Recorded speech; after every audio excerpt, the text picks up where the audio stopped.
Nesse vídeo eu vou falar sobre a síndrome carcinoide. A síndrome carcinoide é o conjunto de sinais e sintomas causados por secreções de tumores neuroendócrinos.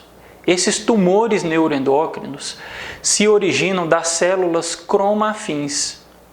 Então, esses tumores neuroendócrinos liberam várias substâncias, principalmente a serotonina, e essas substâncias vão ser responsáveis pelas manifestações clínicas típicas da síndrome carcinoide. Os tumores neuroendócrinos, eles podem se localizar em qualquer local, mas na maioria das vezes, 2/3 desses tumores estão no trato gastrointestinal e 1/3 no trato respiratório, mas podem ser encontrados em qualquer local.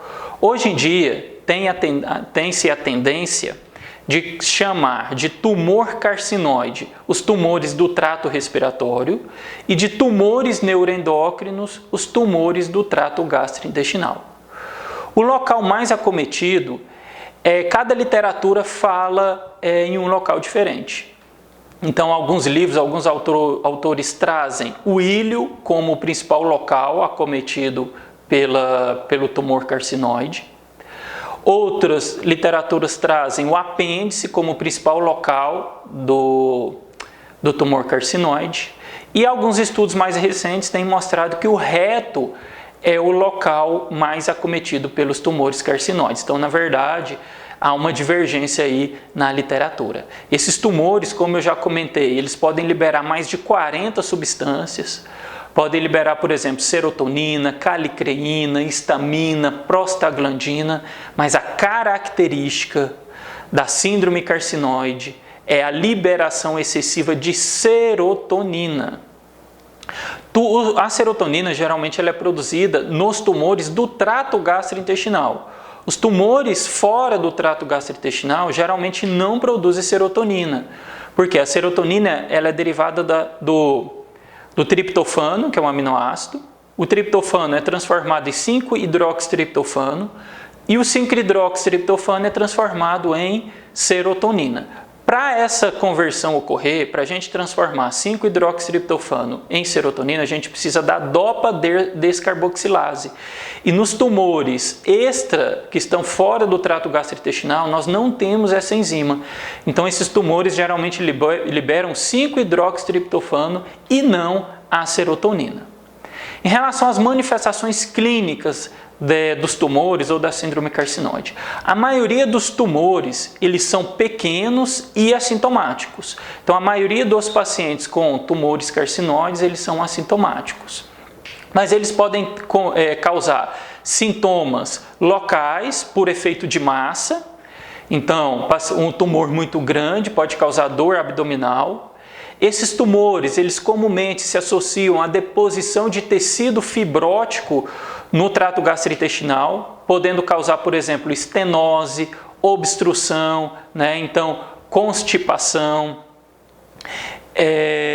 Então, os sintomas relacionados ao trato gastrointestinal pode ser por efeito de massa, causando dor, ou por deposição de tecido fibrótico, causando estenose ou obstrução intestinal. Um achado característico da síndrome carcinoide é o flushing. Está presente em 85% dos pacientes. Então, se falar em síndrome carcinoide, lembre-se sempre do flushing, que está presente em 85% dos pacientes. Ele é de aparecimento súbito, geralmente tem duração de 30 segundos a 30 minutos e se localiza na face, pescoço e parte superior do tórax, se caracterizando por vermelhidão da pele e sensação de queimação. Então, flushing, 85% dos pacientes apresentam vermelhidão e sensação de queimação tórax, face e pescoço. Geralmente é espontâneo, mas pode também ser desencadeado por ingestão de bebida alcoólica, defecação, estresse e palpação do fígado. Na síndrome carcinoide, a gente pode também ter telangiectasia, principalmente no lábio superior e nariz. E a telangiectasia, vocês já sabem, se caracteriza por vasodilatação dos vasos superficiais. Então, a gente vê a presença de alguns vasos superficiais no nariz e no lábio superior. Os pacientes também podem apresentar diarreia, é um achado clínico muito comum. 80% dos pacientes com síndrome carcinoide, eles têm diarreia. Geralmente ela é aquosa, sem sangue, secretória e geralmente associada à dor abdominal. Por que ela ocorre? Lembra que síndrome carcinoide, serotonina. A serotonina, ela estimula a secreção da mucosa intestinal. Além disso, aumenta a motilidade do trato gastrointestinal. Então, a partir do momento que a serotonina aumenta a secreção no lumen intestinal e aumenta a motilidade, ela também vai causar diarreia. Alguns pacientes, 10 a 20%, podem apresentar broncoespasmo e os achados ao exame físico típicos do broncoespasmo, dispneia e sibilo. E geralmente é comum esses sinais de broncoespasmo, né, de dispneia, sibilo, aparecer juntamente com os episódios de flushing. A síndrome carcinoide, assim como ela pode causar deposição de tecido fibrótico no intestino, podemos ter também deposição de tecido fibrótico nas válvulas cardíacas, nas câmaras cardíacas e na íntima das artérias, causando doença cardíaca. E essas alterações acontecem principalmente do lado direito do coração. Por quê? A substância foi liberada, por exemplo, lá no fígado, chegou do lado direito do coração e leva a essas alterações. Só que ao passar pela circulação pulmonar, essas substâncias são metabolizadas, não comprometendo, então, o lado esquerdo do coração. Os tumores, né, do intestino delgado são os que mais se associam à síndrome carcinoide e a gente vai ter essas manifestações que eu comentei apenas se tiver metástase no fígado. Por quê? Vamos imaginar, um tumor lá do delgado liberou serotonina, prostaglandina, liberou as substâncias. Essas substâncias, ao passar pelo fígado, são metabolizadas e elas não chegam na corrente sanguínea. Agora, se você tiver uma metástase no fígado, a própria metástase libera essas substâncias na própria corrente sanguínea, causando então sintomas típicos da síndrome carcinoide. Agora, os tumores que não estão no trato gastrointestinal, eles podem causar a síndrome carcinoide por liberação, né, diretamente das substâncias na corrente sanguínea. Agora, os do trato gastrointestinal, a gente viu que 2/3 dos tumores são no trato gastrointestinal. Essas substâncias, ao passar pelo fígado, são metabolizadas. Então, a gente só vai ter os sintomas se tiver metástase pro fígado. Como é que a gente vai fazer o diagnóstico? Então, se essas substâncias elas liberam muita serotonina, a gente vai dosar o metabólito da serotonina, que é o ácido hidroxiindolacético em urina de 24 horas. Então, o diagnóstico é feito com ácido hidroxiindolacético em urina de 24 horas. Lembra que eu falei que às vezes os tumores que estão fora do trato gastrointestinal, eles não têm a enzima que converte 5-hidroxitriptofano em serotonina. Então, nesses casos, o diagnóstico vai ser muito mais à procura do tumor. Então, a gente não vai ter um exame laboratorial para fazer o diagnóstico. Então, o diagnóstico com o ácido hidroxiindolacético na urina de 24 horas, ele vai ser feito naqueles tumores que produzem serotonina, que são principalmente os tumores do trato gastrointestinal. A cromogranina é um peptídeo produzido nas células neuroendócrinas e ela é liberada juntamente com as outras substâncias nos tumores neuroendócrinos. Geralmente não é usado para diagnóstico e sim para acompanhamento. Então é aquele paciente que teve um tumor carcinoide, operou e a gente vai acompanhar com dosagens seriadas, acompanhar com as dosagens da cromogranina para avaliar, por exemplo, recidiva. A gente tem cromogranina A, B e C, sendo que a A é a mais usada. A serotonina pode ser feita, mas é um exame pouco sensível, então geralmente na prática não se faz. E lembrar que o paciente com síndrome carcinoide ele pode ter deficiência de niacina, da vitamina B3, podendo evoluir para pellagra. Por que isso acontece? Pellagra é a doença causada pela deficiência da niacina. Então, a niacina, ela também é derivada do triptofano. Ou seja, o triptofano é um aminoácido que a gente usa para produzir tanto a niacina como para produzir serotonina. Em indivíduos sem tumor carcinoide, 1% do triptofano é usado para produzir serotonina.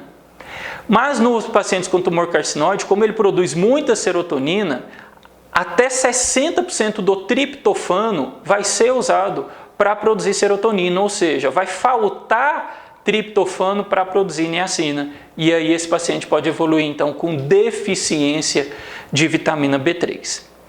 Então a gente vai fazer, o diagnóstico laboratorial com a dosagem do ácido hidroxiindalacético em urina de 24 horas. Esse exame, se tiver aumentado, a gente praticamente confirma a presença do tumor carcinoide, levando sempre em consideração os sintomas, também, flushing, diarreia, broncoespasmo, telangiectasia. Exame laboratorial alterado, a gente vai identificar a localização do tumor. Então a gente pode usar principalmente 2 exames.